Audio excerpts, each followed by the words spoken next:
Hi, this is Grace, postgraduate year one pediatrics, here to talk to you about how I studied for my USMLE Step 1 exam. So, I mentioned the resources we used the last time, and I was supposed to talk to you about how I did my studying generally. So, I took about 9 months to study, and I will divide this into pre-dedicated, dedicated, and the last 3 days before my exam. So when I started during my pre-dedicated time, I wasn't really sure this is something I'm going to do, but I used to listen to Pathoma for the most part of the time, and it was just browsing, uh, like the kind of studying that you just do passively just to see where things are. And I used to just peruse my first aid and see what is there and what is not, like what do we have here. So that's what I was generally doing. But after I underwent notarization and I was somehow sure this is something I'm going to do, I decided to start focusing on my preparation. So I started with reading my first aid, and I used to just read it passively. I used to have a study partner. I got a study partner from India, and we used to just read first aid passively. And I started with this systems, RESP, cardiovascular, then I went to GI, then CNS. And for that, I had my study partner during that period of time. And during this period of time, when I was doing RESP as a topic, I would do RESP questions on New World on study mode. And I would make sure to just do about 40 to 80 questions on study mode. And at that period of time, I was also working. So working as a medical officer in Kenya is a bit hard and hectic. So sometimes you really have very minimal time. So I had to wake up early and made sure that I read my first aid. So I used to also read my first aid early in the morning, and sometimes I would meet with my study partner early in the morning, and I go through it before I go to work, so that when I go to work, I'll focus on my work, finish my work, and then when now I'm seated in the outpatient, because I used to have inpatient and outpatient, so I would do the inpatient, see the patients, round on them, make the plans, and then come back during the outpatient period of time. When I have like small period of time when I'm not seeing a patient, I would go through the questions and I would do my world on study mode. That's what I used to do. So during that period of time, I'm going through questions. Then when I go back home, if I'm not studying with my study partner at night, I would also continue like going with U-World questions. So I did that for a long period of time and went through most of the systems. And then later on, I did not have a study partner. He got held up with so many things, so I did the remaining part of the studying myself. I ended up liking to study alone, because now you know where you are really at and what you're really struggling with. So I continued like that way, and I ended up doing so many systems. I did endo. I found endo very easy. I would actually advise you to start with endocrine, because it cuts across. It's something that is simple, manageable. If you think, when you start, the moment you start reading your first aid, everything just starts flowing. You start things start making sense. And the reason why you're doing questions through this period is because if you're reading your first aid and you don't know how a patient will present during the exams, sometimes you may be reading passively and you're really not gaining anything. So it's just advisable that during this period of time, do the questions. The questions set you up for what to expect during the exams, how a patient will present, how to answer these questions. Yeah, so just start doing the questions. Even when you're not serious, I would advise you to do questions. The people who've done questions mostly, and they've ended up doing really well even with questions without even first aid. Yeah, so I went through first aid and U-World for a long period of time. I would say probably around 6 months with just first aid U-World. Went through this system-wise and covered most of the things. Some of the things that I didn't probably cover as much would be probably I would say psychiatric stuff on first aid. Probably I didn't do much of that. I also didn't cover much of the musculoskeletal. I did just a few stuff on that, but I think I read most of it. And because step 1 focuses on the basic sciences, so for me on musculoskeletal, I just read the first part of it, like how the nerves, the innervation of the nerves, and yeah, that's what I just focused on. And then during that period of time, I went through the first, after I was done with my systems and I was now getting on track and understanding stuff, that's when I decided to go and do the basic sciences. And I started with biochemistry. Things that I didn't understand, definitely boards and beyond. Sometimes I would listen to I would go and listen to dirty medicine for other things that I didn't understand. And definitely some of the hardest things would probably be metabolism, carbohydrate metabolism, knowing those, like that pathway, how it works, the rate limiting steps, and applying that to the kind of questions you'll be receiving.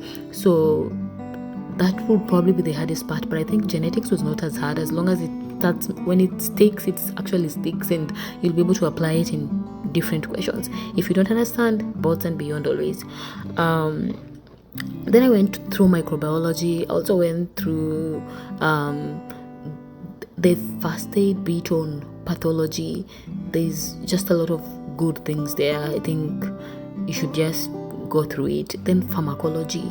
Pharmacology is really high yield, especially it has some different curves, and then it's also good to cover the sympathetic and the parasympathetic pharmacological bit, because that's really high yield and it will take you through so many things. So that was the main thing that I used during my pre-dedicated first aid, UWorld, BNB for things that I don't understand, and then I would graze through other resources, and that was my pre-dedicated. I didn't do biostatistics during that time. During that period of time, I didn't do biostatistics.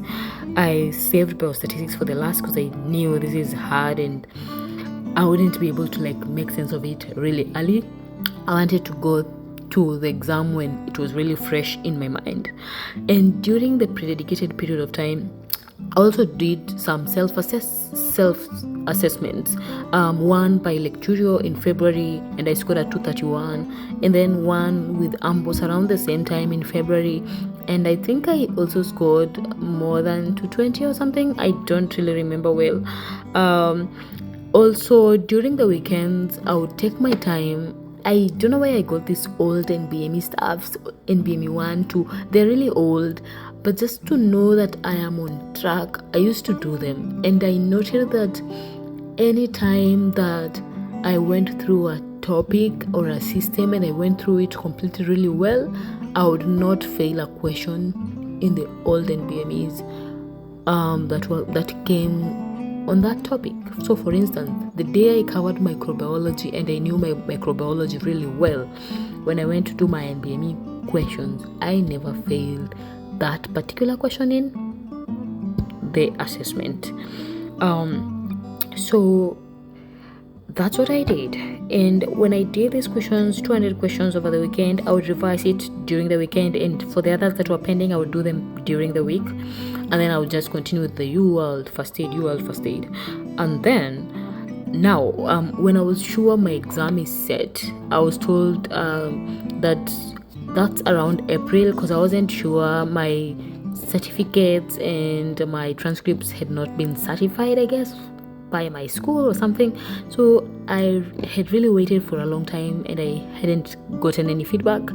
So when I received the message that I was approved for the exam, and I had already booked a trial, and the trial was April to June. When I received the message, it was in April 4th. So from April 4th to around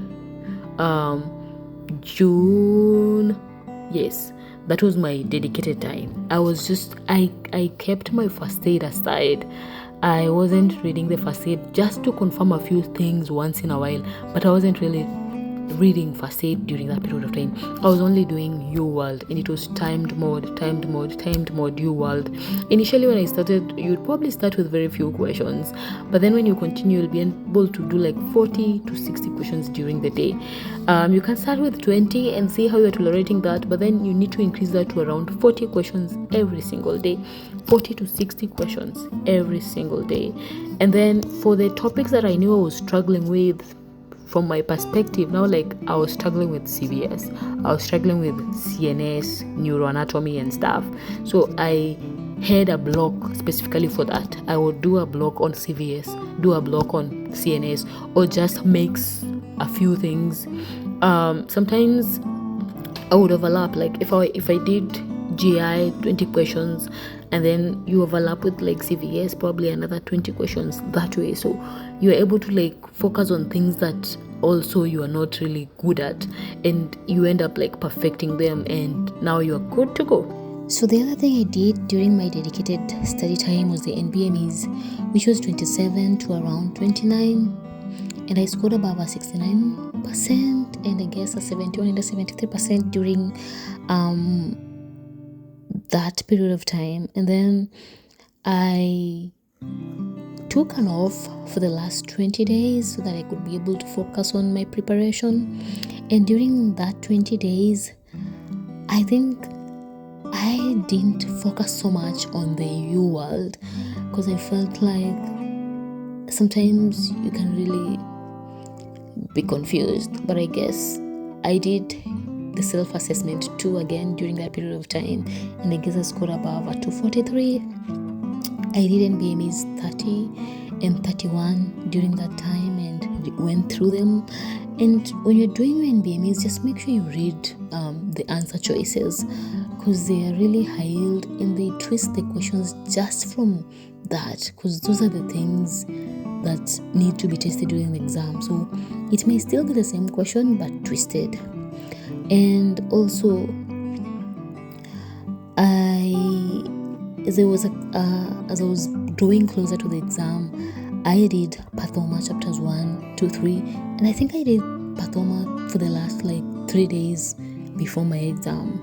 Even when I was traveling to my prometric center, which was like 4 hours away, I was listening to Pathoma, and the necrosis, apoptosis, the adaptation stuff like hypertrophy, atrophy, those things are high yield, and the genetic stuff, they're also very high yield. I guess it's good to know those things. And then I think I'll make a video later on probably the high yield stuff. Also, I went through the UWorld flashcards, which I had saved during my preparation. I went through my notes, and the notes that I used to take only consisted of stuff that I saw in the NBME questions, and I wasn't sure where to get them or which resource to use to like get them. So I used to just write them down, and I went through all that before my exam. And I also went through the 200 questions that appear in every step 1 exam, and that was from AMBOS.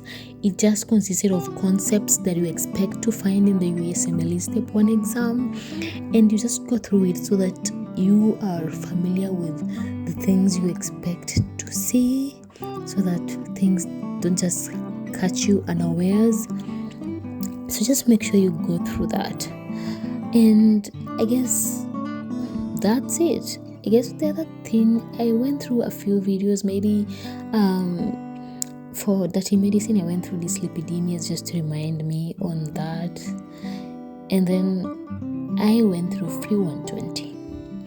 I did the 3 free 120s, and I focused on the one that was online, because that is the interface of the exam. So look at that interface, know where to expect your lab results, master the ranges of the lab results so that you don't need to check on them frequently when you're reading your questions. That will save you a lot of time. So I just mastered a few of them, and like I would know calcium is between 8.5 to 10.5, I guess. So I don't need to check that. And then That was free 120. Went through that, I guess it's got a 71 or 71%, I think. So I was always above 70% for the most part. And then I traveled to the Prometric Center.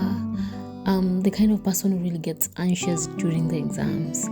So I was really anxious on the day of the exam. I carried snacks, nuts, I guess, apples, stony water, and what else? Ginger biscuits. And then I went for the exam.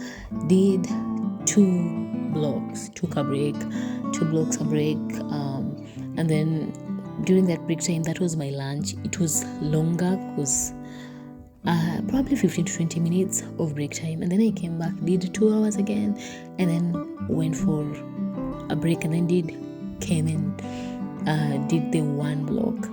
So when you go through the exam, sometimes there are blocks that you feel like you don't know anything, and that's normal. You may not expect to know everything, but then if you think you don't know a question, just jump and go to the next. Come back to it later on. Probably you'll have remembered something about it. If you feel like biostatistics is something that is very hard for you, jump that question, come back to it as the last. When you come out of the exams, I guess the way the exam is made, it's so that you don't remember anything, because I didn't remember anything that was actually present during the exam. I really didn't remember anything. I felt like that exam was out of not this world, because it feels hard, but again, I trusted my preparation, I trusted my guts. So yeah, and I waited for my results, and when I checked, I realized I'd passed, and that was a relief for me, because this thing can really take a toll on you, and you're likely to have sleepless nights, but be ready for anything. Just go to the exam with an open mind and expect anything, and just prepare to the best that you can. Give your best, and the best will come back to you. Thank you. I guess I will talk about step 2 CK preparation in the next video, so just be looking for it. Enjoy your day.